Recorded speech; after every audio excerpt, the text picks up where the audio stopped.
78-epizodni ko'rganingizdan keyin sizda ko'p savol tug'ilgan bo'lsa kerak. Bularga Daja javob ham berishmadi. Masalan, Jeffrey o'zi kim va u nimani yashiryapti? Spikermen Titan nega 77-epizodda ko'rinmadi? Va shuningdek 78-epizoddagi xatolarni aytib o'taman. Siz esa yaxshilab o'rnashib oling, men esa boshladim. Tahlilni boshlashimdan oldin sizlarga rahmat deb aytsam, chunki bizning oilamiz 2000 ta obunachiga erishdi. Men bundan juda ham xursandman. Qo'llab-quvvatlaganingiz uchun katta rahmat. Bu men uchun juda ko'p narsani anglatadi. Sizsiz bunga erisha olmagan bo'lardim. Hammaga rahmat.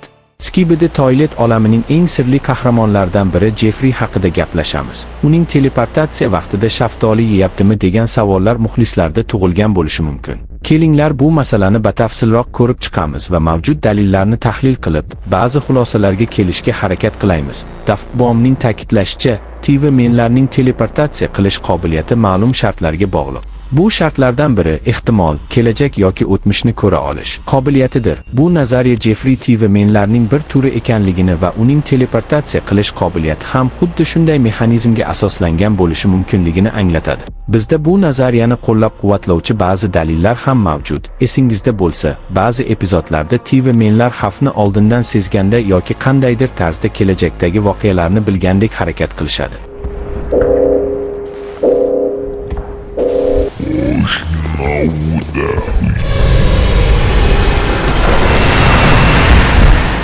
Bu ularning vaqtni ko'ra olish yoki hech bo'lmaganda vaqt oqimida ma'lum bir darajada harakat qilish qobiliyatiga ega ekanligidan dalolat berishi mumkin. Agar shu puzzlashni birlashtirsak, TV gigant aytgan Jeffrey bu teleport qilish vaqtidagi qo'riqchi. U TV menlar kelajakni juda ko'p ko'rvormasligini ta'minlaydi va agar TV menlarning biri ko'p kelajakni ko'rib yuborsa, uni o'ldirishi mumkin. Teleport vaqtida kelajakni yoki o'tmishni ko'rish mumkinligini tushundik. 77-qismda ham xuddi shunaqa narsa bo'lgandi. Olim TV men butun bir bazani teleport qilayotganda uning o'tmishini ko'rdik. Xuddi 78-epizodda ko'rgandik. Eslasangiz, Skibidi olimda ham teleport qilish qobiliyati bor edi va u ham kelajakni ko'rgan va u astro toiletlar kelishini bilgan va uch toiletni titan qilishga shoshilgan. Endi esa 78-qismdagi xatolarni ko'rib chiqsak. Aslida umuman xato yo'q, animatsiyada ham va effektlarda ham, lekin epizodni o'zi xato. Qaranglar, bitta epizodni 3 oy kutdik. Buncha vaqtda epizod qilish mumkin edi. Lekin biz 14 daqiqalik hech narsani hal qilmaydigan epizod qabul qildik. Bizga 14 daqiqa ichida Jeffrey va aralik mutantning tarixi va spikermenlarning armadasini ko'rsatishdi. Ha, yana kameralar endi boshqa kameraga ulana olmasligini ham ko'rsatdi. Shu narsalarni 5 daqiqada ham ko'rsatishi mumkin edi. Lekin biz 14 daqiqa oldik. Bizning o'zi ko'p savollarimizga javob bermadi. Masalan, Titan kamera qayerda? Dafbum kim? Anavi Dyuk qayerda? Va shunga o'xshash savollarga javob berishni o'rniga yanada ko'proq savollar tug'diryapti. Yana Dafbumning aytishi bo'yicha 79-epizod mayda chiqar ekan. Agar 3 oyda normalniy epizod qila olmasa, 1 oyni ichida epizod qilib mumkin emas. Dafbum kaneshna epizodlarni kachestvalik qilaman deb qilib qo'yapti.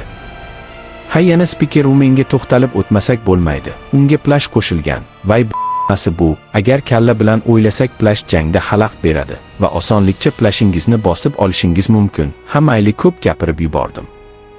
Ha, aytgancha ko'pchilik videoning formatini Virlansdan chopgan deb o'ylayapti. Bu xato fikr, chunki bunaqa format bilan Dafbum serialini kino darajasida ko'rsatmoqchi bo'lgan, lekin Speaker Striderni aniq chopgan. Chunki dizayni birga bir o'xshash. Ha, yana aytgancha Dafbum bu epizodda bir o'zi ishlamagan. Unga Strider va Der From o'ga yordam bergan. Shuningdek, Strider bir necha savollarga javob berdi. Masalan, Striderdan 78-epizodda nima qilgani haqida so'rashdi. U aytdiki, kartani u tayyorlaganini aytdi. Shuningdek, Speaker va kalamushning dizaynini u qilgan, lekin to'liq emas, va gnomchani ham u yasagan, lekin boshini emas. O'rgimchak Speakerlar va bir necha animatsiyani u qilgan.